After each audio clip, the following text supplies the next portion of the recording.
एक पुरानी कहावत थी, चोर के दाढ़ी में तिनका। आज आपके सामने है लाइव। एक लड़की का देहांत हो जाता है, उसको जलाकर मार दिया जाता है। एक राजनीतिक पार्टी को लगता है कि इससे बढ़िया मौका कुछ हो ही नहीं सकता। लड़की की चिता जल रही है, चलिए उस पर राजनीतिक रोटी सेका जाए। घटना के 4 घंटे के अंदर अंदर आरोपी पकड़ा जाता है। पुलिस उसको जेल ले जाती है। इलाज के लिए बच्ची अस्पताल चली जाती है। केस खत्म था।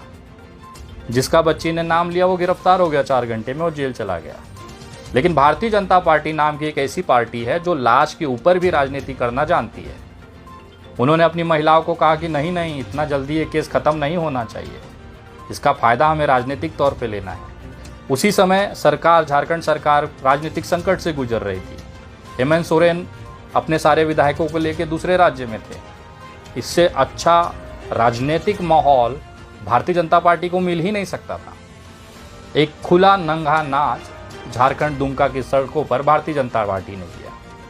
वहाँ की भारतीय जनता पार्टी की जो नेताएं थीं, नेत्रियां थीं, इन्होंने इस मौके का भरपूर इस्तेमाल किया। कोर्ट बार काउंसिल ने घोषणा कर दी कि कोई भी वकील इस केस को नहीं लेगा। पुलिस ने अपनी तरफ से आरोपी शाहरुख को पनाह कर उसी के आसपास पूरी कहानी गढ़ दी। तो बचता क्या था? केवल राजनीति करना। झारखंड के पहले मुख्यमंत्री माननीय श्री बाबूलाल मरांडी जी आगे आते हैं। जो उनके मन में आता है वो कहानी गढ़ देते हैं। आपके स्क्रीन पे ये ट्वीट दिख रहा है। इसमें बाबूलाल मरांडी ने 30 अगस्त को ही कह दिया था कि इनका आतंकवादी संगठन से संबंध है। लेकिन जब केस डायरी हमने पढ़ी, उनके वकील ने भी पढ़ी होगी, मैं बोलता हूँ बाबूलाल मरांडी जी से कि आप एक जगह ये शब्द मुझे केस डायरी में दिखा दीजिए। या तो आप झूठ बोल रहे थे, इतना बड़ा पूर्व मुख्यमंत्री होकर, इतने बड़े उच्च पद पर होकर आपने झूठ बोला कि शाहरुख और नईम का संबंध आतंकी संगठन से है जो बांग्लादेश में हत्याएं करता है। दिखा दीजिए एक प्रूफ अपने ट्वीट पर कि पुलिस जांच में ये कॉलम में, ये केस डायरी के नंबर में पुलिस ने जांच की और ये आतंकी संबंध निकले हैं। पुलिस की पूरी केस डायरी में, चार्जशीट में आतंकवादी संगठन, आतंक तक का शब्द का इस्तेमाल नहीं हुआ है। क्यों गुमराह कर रहे थे बाबूलाल मरांडी जी झारखंड को? जिस तरह से आप पहले जब भाजपाई नहीं हुआ करते थे तब आप कहते थे कि हम कुतुब मीनार से कूद जाएंगे लेकिन भाजपा नहीं जाएंगे। फिर भाजपा, फिर बाहर, फिर भाजपा, फिर मुख्यमंत्री। आपके शब्दों पे झारखंड क्यों विश्वास करे? एक जली हुई बच्ची के लाश पर आपने राजनीतिक रोटियां सेकी। आपकी जो महिला मोर्चा की अध्यक्षा है नीतू झा और बाकी जो सैकड़ों कार्यकर्ता थे, उन्होंने क्या नारे लगाए थे आपको पता है? जरा देखिए।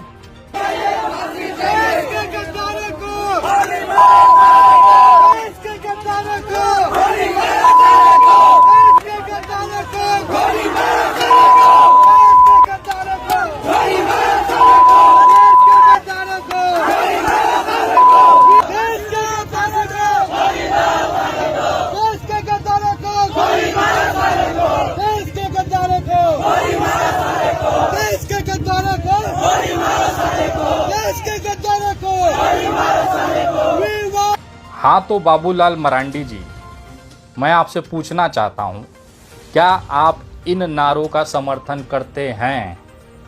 2 सवाल हुए आपसे अभी तक। पहला, वो जो आतंकवादी संगठन से शाहरुख और नईम जुड़े थे, उसका केस डायरी का वो पन्ना, वो स्टेटमेंट कृपया आप ट्वीट करिए, या तो झारखंड की सरकार से, झारखंड के लोगों से माफ़ी मांगिए कि मैंने झूठ बोला था। दूसरा, ये जो नारा लग रहा है कि देश के गद्दारों को, इसका आप समर्थन करते हैं या नहीं, ये आप जनता को बताइए। तीसरा, देश का गद्दार कौन है? वो जिसने पुलवामा घटना कराया था कि ये जिसने एक लड़की को जला दिया? आपका कहने का मतलब देश जानता है कि आप मुसलमानों को कटघरे में खड़ा कर उन्हें गद्दार बनाने की कोशिश कर रहे हैं। आप पूरा ट्वीट उठा लीजिए, लव जिहाद से भरा पड़ा था। ये मामला लव जिहाद कहाँ लिखा हुआ है पुलिस के डायरी में दिखा दीजिए। आपका हर एक ट्वीट में झूठ भरा हुआ है। कब तक झारखंड की जनता को आप बेवकूफ़ बनाएंगे? बाबूलाल मरांडी जी पूर्व मुख्यमंत्री जी इस समय मैदान में हैं कि उनको दिखाई दे रहा है कि हमने जो रणनीति तैयार की थी, हमने जो झारखंड को अस्थिर करने के लिए, वहाँ के लोगों में एक दूसरे के प्रति नफरत बोने के लिए जो माहौल तैयार किया था, एक लड़का मुंबई में बैठकर उस सारे सपने को चकनाचूर कर दिया। वो हिंदू मुसलमान नहीं होने दे रहा है। शायद यही तकलीफ थी आपके पेट में कि आपको लगने लगा कि मैं गवाहों को प्रभावित कर रहा हूँ मुंबई में बैठकर। एक छोटा सा यूट्यूबर, एक छोटा सा सामाजिक कार्यकर्ता बीजेपी के बड़े बड़े दिग्गज नेताओं को परेशान करके रखा है। अगर आप गलत नहीं होते तो आप निश्चिंत घर बैठे होते। आपको क्या था? जब आपको पता है कि सारे सबूत मिल चुके हैं, गवाह शाहरुख के खिलाफ है, बस अभी कुछ पल में शाहरुख को फांसी हो जाएगी, तो विनय दुबे जैसे सैकड़ों लोग बोलते रहें, क्या फ़र्क पड़ जाता? लेकिन आपको पता है कि आप लोगों की जो पोल है वो खुलने जा रही है। इसी की वजह से ये बिलबिलाहट आप लोगों को दिखाई दे रही है। एक बड़ा सा पोस्ट बाबूलाल जी ने बड़ी मेहनत के साथ अपने फेसबुक पोस्ट पे किया, ज़रा देखिएगा। ये इसमें लिखा है, दुमका में शाहरुख द्वारा अंकिता को पेट्रोल से जलाकर मार दिए जाने की लोमहर्षक घटना, मामले में न्यायालय त्वरित सुनवाई कर रही है। मतलब इन्होंने मान लिया है कि शाहरुख ने ही अंकिता को जलाया है, जब तक मामला अभी लंबित है। ये अपनी तरफ से डिसीजन दे चुके हैं कि दुमका में शाहरुख द्वारा अंकिता को पेट्रोल से जलाकर मार दिए जाने की, मतलब खुद जज बन चुके हैं बाबूलाल मरांडी। और अगर इस पर कोई सवाल कर दे तो वो गवाहों को प्रभावित कर रहा है। आगे आते हैं। दूसरी तरफ एक ब्लॉगर रोज रोज धमकी भरा वीडियो सोशल मीडिया पर डालकर गवाहों को डराकर मुकदमे को प्रभावित करने का प्रयास कर रहा है। बाबूलाल मरांडी जी वही ब्लॉगर रोज बैठकर सोशल मीडिया पर, यूट्यूब पर पुलिस ने जो चार्जशीट, जो केस डायरी अदालत में रखी है उसे पढ़ता है। अगर उसका मतलब आपको ये धमकी देना होता है या फिर अगर उसकी बातों पे आपको विश्वास नहीं है, तो इसका मतलब आप अपने ही झारखंड पुलिस की जो जांच हुई है उस पर आप सवाल खड़ा कर रहे हैं। मैं केवल केस डायरी में लिखी हुई बातों को सबूत के साथ स्क्रीन पे वो पत्र प्रदर्शित करके बताता हूँ, इस घटना में ये हुआ, ये चीज़ें हुई हैं, ऐसा हुआ है। अगर आपको लगता है कि वो धमकी है या वो चीज़ें सही नहीं है, इसका मतलब पुलिस ने जो लिखा है वो गलत है। आप सीधे सीधे उस झारखंड पुलिस पे सवाल खड़ा कर रहे हैं जहाँ के आप मुख्यमंत्री रहे हैं। क्या एक पूर्व मुख्यमंत्री को अपनी पुलिस के ऊपर इस तरह की विश्वसनीयता खोने का आपको थोड़ा सा भी गम होता है? यही झारखंड पुलिस आपको सुरक्षा दे रही है जिसमें घूम के आप बाकायदा अपनी राजनीतिक रोटी सेक रहे हैं। वो झारखंड के डीजीपी मुंबई पुलिस के नाम का गलत इस्तेमाल कर आतंक पैदा करना चाहता है। कैसा आतंक पैदा होता है सर? आतंक किसको कहते हैं ना, आपकी नेताओं ने दिखाया है कि देश के गद्दारों को गोली मारो की बात कर रही हैं, वो आतंक नहीं है। एक 3 महिलाएं और संजीव कुमार जो अंकिता का पिता है, ये अदालत के प्रीमाइसेस के अंदर, दुमका अदालत के अंदर वीडियो बनाते हैं कि विनय दुबे मेरे सामने आ जाता तो पता नहीं मैं उसका क्या कर देता, वो वापस नहीं जाता। महिला अध्यक्ष आपकी कहती हैं कि चप्पल से उसे हम इतना मारेंगे एक बार दुमका हमारे हाथ आ जाए। ये आतंक नहीं होता है। आतंक ये होता है कि मुंबई में बैठा हुआ यूट्यूब ब्लॉगर अगर ये कह दे कि संजीव कुमार ने अपनी नाबालिग बच्ची, जो कि 17 साल 5 महीने 6 दिन की बच्ची है, उसका एक 24 साल के लड़के से शादी कराकर उसका शारीरिक शोषण करवाया है। मैं उसके खिलाफ पुलिस कंप्लेन कर रहा हूं, जिसमें कि माननीय डीजीपी साहब को मैंने पत्र भेजा है कि आपके राज्य के अंदर एक लड़की, नाबालिग लड़की जो 17 साल 5 महीने 6 दिन की है, उसके साथ गलत हो रहा है, उसकी ज़बरदस्ती शादी कराकर उसका शारीरिक शोषण हो गया है। इसके आरोपियों को आप गिरफ्तार करें तो वो गवाहों को डराना हो जाता है, ये आतंक फैलाना हो जाता है। मतलब इसका ये है कि संजीव कुमार ने अपनी जो नाबालिग बच्ची 17 साल 5 महीने की बच्ची है, उसको किसी भी 24 साल के आदमी के साथ शादी करके उसका शारीरिक शोषण करवा दे, उसका आप समर्थन करते हैं? क्या आप बाल विवाह का समर्थन करते हैं बाबूलाल मरांडी जी? जिसके साथ आप खड़े हैं उस इंसान ने एक नहीं 2 कृत्य किए हैं। पहला, अपनी नाबालिग बच्ची का शादी करा दिया। दूसरा, अदालत के अंदर अपनी बच्ची के जन्म तिथि को लेकर गलत दस्तावेज प्रस्तुत किए, जिसकी वजह से एक लड़का दुमका का ही पॉस्को एक्ट के अंदर कितने महीने जेल रहा। आपने उस पर सवाल नहीं किया। खैर, हो सकता है आपकी जानकारी में ना हो, क्योंकि ऐसी चीज़ें आपको थोड़ी बताएगा कोई, वो तो अपना ही एकदम पीड़ित वाला पक्ष दिखाएगा। लेकिन उसने अपराध किया है वो आपको नहीं पता होगा। तो इस वीडियो के माध्यम से मैं निवेदन करूंगा कि इतना शेयर करिए कि बाबूलाल मरांडी जी तक ये बात पहुंचाएं। झारखंड पुलिस से निवेदन किया जा रहा था कि इस यूट्यूबर पे कार्रवाई कीजिए। मैं निवेदन करता हूं झारखंड पुलिस से और बाबूलाल मरांडी से, कृपया मेरे ऊपर एफआईआर करवाइए, मेरे पे तुरंत एफआईआर कराइए। अगर केस डायरी की बातें गलत निकलती है इसका मतलब पुलिस की जांच गलत है। मैं तो केवल वही चीज़ें आपके सामने रखता हूँ। कोई अपराध करेगा उसके ऊपर एफआईआर कराना अगर अपराध है तो मैं जेल जाने के लिए तैयार हूँ। बाबूलाल मरांडी जी, आपका स्वागत है। आप केवल इसलिए चिंतित हैं कि आपने जो हिंदू मुसलमान की जो एक बनी बनाई खिचड़ी बनाई थी, वो शाहरुख को फांसी पे चढ़ाते ही आपका जो सपना था वो साकार हो जाता। उसमें विनय दुबे एक बड़ी रुकावट है। आप लोगों की जो छटपटाहट है ना उसी के लिए है। विनय दुबे ने बाकायदा मेल कर प्रशासनिक तरह से लीगल तरीके से मैंने एक कंप्लेंट पुलिस में दी है, जिसको लेकर महाराष्ट्र पुलिस जांच कर रही है। मैंने केवल एक वीडियो में उसकी जानकारी दी कि महाराष्ट्र पुलिस हो सकता है झारखंड जाकर गिरफ्तारियां करेगा। इससे प्रभावित होकर आपकी महिला मोर्चा की अध्यक्ष अपने ही सगे भाई को फ़ोन करवाकर धमकी दिलवा दी कि मुंबई पुलिस आई है आपको गिरफ्तार करने। बाद में जब दुमका पुलिस उसको जांच करती है तो पता चलता है कि नीतू झा जो महिला मोर्चा की अध्यक्ष हैं, ये खुद अपने भाई से फ़ोन कराकर विनय दुबे को बदनाम करके फंसाना चाहती हैं। अगर आपको यकीन नहीं होगा कि हो सकता है विनय दुबे, मैं क्योंकि मैं तथ्यों के रख के बात करता हूँ, डॉक्यूमेंटेड बात करता हूँ, वीडियो एविडेंसेस के आधार पर बात करता हूँ, तो आपको दिखाता हूँ बाबूलाल मरांडी जी कि आपकी भारतीय जनता पार्टी की महिला मोर्चा की नेत्री इतनी गिर चुकी हैं राजनीतिक तौर पर कि समाज में करने के लिए उनके पास कुछ नहीं बचा है। अब अपने परिवारों से खुद ही धमकी दिलवा के चर्चा में बने रहना चाहती हैं। और ख़ास तौर पे दुमका के लोगों से मैं कहना चाहता हूँ, कैसे लोगों को आप नेता बना लेते हो। ये नेता जिनको समाज में रस्तों पे सड़क पर रोजगार के लिए आवाज़ उठाना चाहिए, जनता के हितों के लिए बात करनी चाहिए, वो सोशल मीडिया पे स्टार बनने की कोशिश में लगी हैं। सोशल मीडिया पे वोटिंग होगी जो वोट मांगने जाइएगा। कितना बेवकूफ़ बनाएंगे आप जिसको, और ख़ास तौर पे दुमका और झारखंड के लोगों को।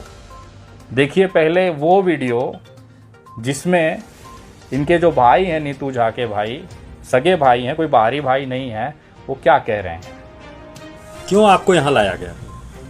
धमकी हम नहीं दे रहे थे, हमारा भाई बहन का रिश्ता है। तो हम सोचे क्या थोड़ा इनको दीदी को थोड़ा परेशान करें, तो हम वही बोल दिए कि हम महाराष्ट्र पुलिस से कह के विनय दुबे वाला सुने थे कहानी, तो वही हम ये नंबर मेरा सेव नहीं की थी, ये जो हेलो की, तो हम सोचे मेरा नंबर नहीं है, तो वही हम दीदी को सोचे कि थोड़ा परेशान करने के लिए तो ये फ़ोन पे रख दी।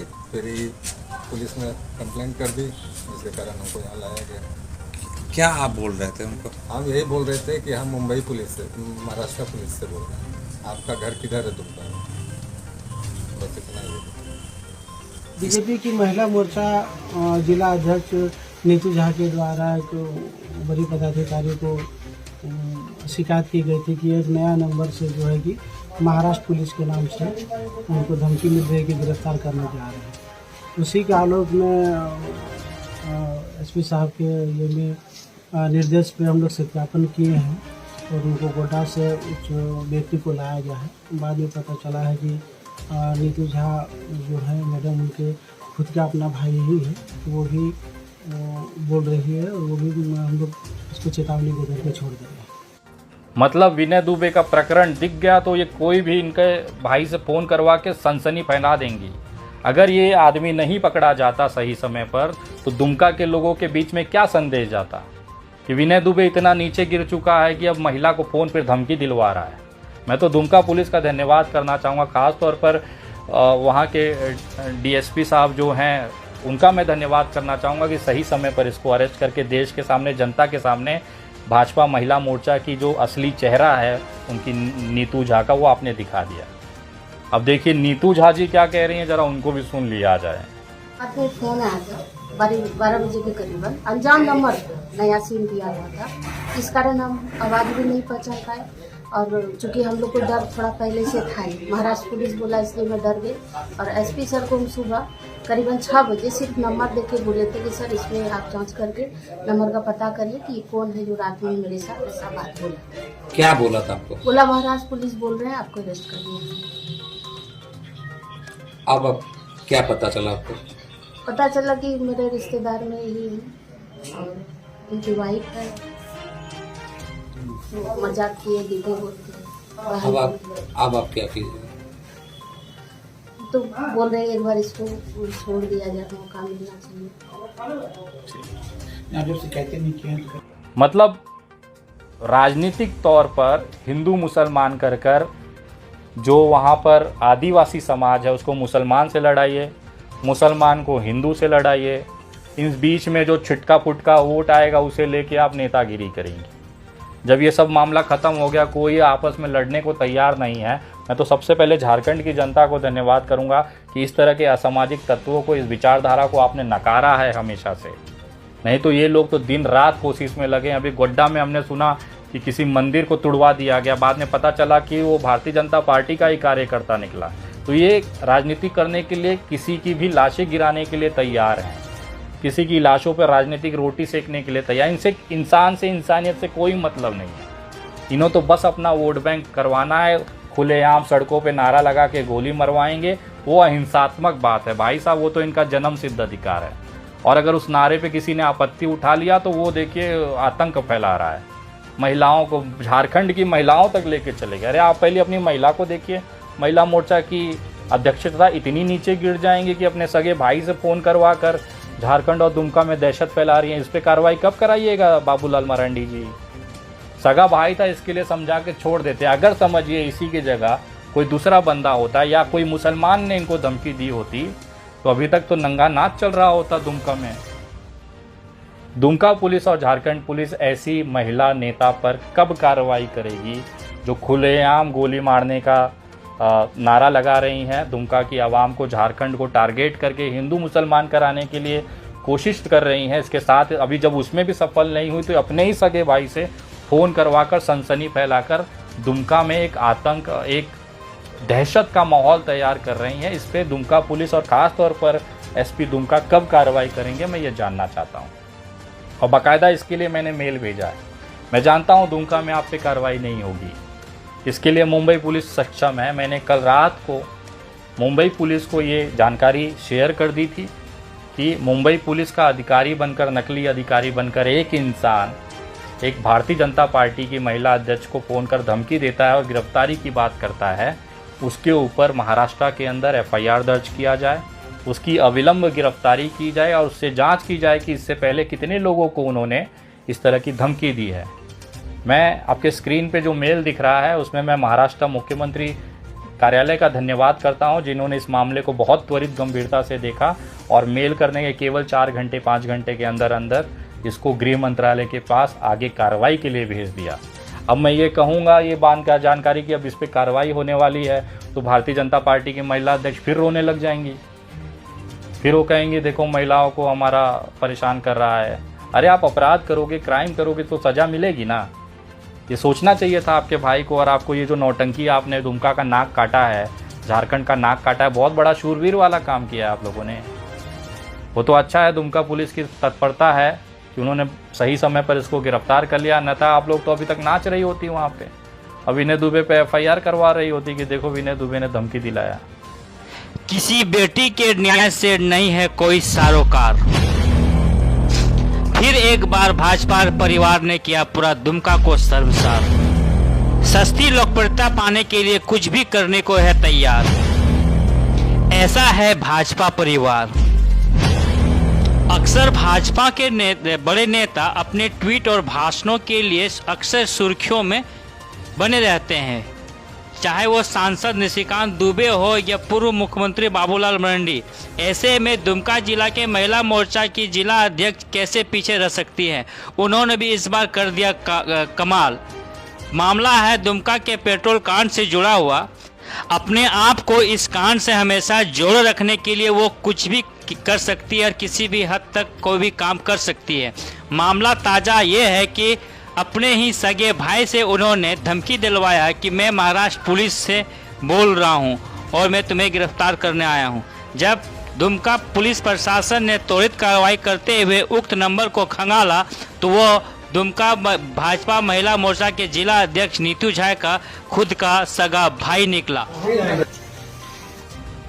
सच को कितना भी आप ढक कर रखिए, सच का जो दिया है, जो उजाला है ना, वो कोई रोक नहीं सकता। और आने वाले कुछ समय के अंदर अंदर दुमका केस में जिस तरह से शाहरुख को लेकर पूरी कहानी गढ़ी गई, सरकारी तंत्र पर दबाव बनाकर इसको शाहरुख को फांसी पे लटकाने की तैयारी की गई, बार एसोसिएशन पे इतना दबाव बना दिया गया कि कोई एक एडवोकेट सामने नहीं आ रहा था। ये दिखाता है कि भारतीय जनता पार्टी का उद्देश्य झारखंड में हिंदू मुसलमान के नाम पर दंगे कराना, हत्याएं करवाना और झारखंड का राजनीतिक और सामाजिक जो ताना बाना है उसको खराब करना ही एकमात्र उद्देश्य था।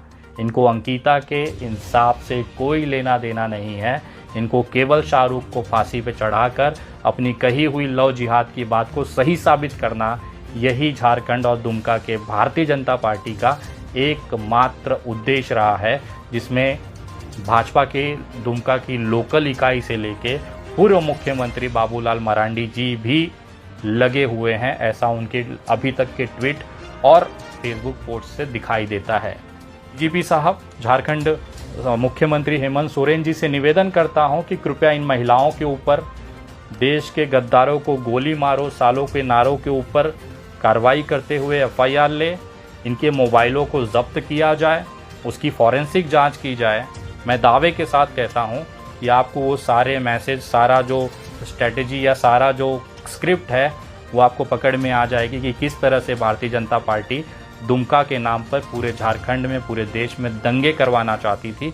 उसका आपको लिखित एविडेंस इनके फ़ोनों से मिल जाएगा। और मैं ये भी गारंटी के साथ कहता हूं कि अगर सही तरीके से निष्पक्ष जांच की जाए तो बाबूलाल मरांडी तक इनके रडार में, इस जांच के रडार में और फॉरेंसिक में जो क्रियाकलाप हुई है उसमें ज़रूर मिलेंगे। अगर आप लोग इस वीडियो के माध्यम से इसे संज्ञान नहीं लेते हैं तो 2 दिन के अंदर रांची आकर मैं आपको खुद एक पत्र देकर बाबूलाल मरांडी सहित तमाम जो भारतीय जनता पार्टी के नेता हैं उनकी भूमिका को लेकर जांच करने के लिए निवेदन करूंगा, ताकि इस मामले में भारतीय जनता पार्टी की जो असलियत है वो झारखंड और दुमका के लोग देख लें कि आपकी हत्या कराना, आपके घरों के बच्चों के ज़िंदगी से खिलवाड़ करना, आपको हिंसा में झोंक कर कैसे वोट बैंक की राजनीति की जाए, यही भारतीय जनता पार्टी का उद्देश्य रहा है। और उसी की वजह से आज देश का और झारखंड का जो हालत है उसके सबसे बड़े जिम्मेदार ये खुद हैं।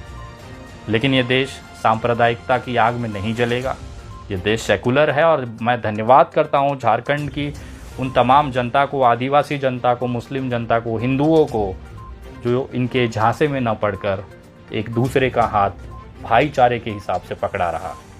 इनके जो तैयारियां थी, इनके जो मंसूबे थे, उस पर आप लोगों ने जो पानी फेरा है उसके लिए मैं दिल से धन्यवाद करता हूं।